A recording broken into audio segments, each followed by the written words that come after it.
While Traoré calls for African unity from the grassroots, the O negotiates trade deals with the EU and IMF. This isn't just political, it's philosophical. It's a battle between a new vision of Africa and the last gasp of the old order. Sanctions, isolation, and new alliances. Under ONECAO's sanctions, Burkina Faso has lost access to some development funds and diplomatic privileges. But Traoré isn't backing down. Instead, he's building new alliances.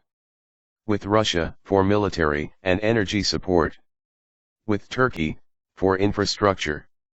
With local farmers, students, and workers, for real nation building. He's also strengthening ties with Guinea, Mali, and Niger to build an alternative African network, one based on trust, not dependence. Africa must stop begging, he declared. We are rich in minerals, culture, and courage. What we lack is unity, and we're building it now. A battle for Africa's soul. This is bigger than Burkina Faso. It's bigger than Ibrahim Traoré. It's about who gets to define Africa's future. Will it be written by Western-funded institutions and elites in air-conditioned boardrooms?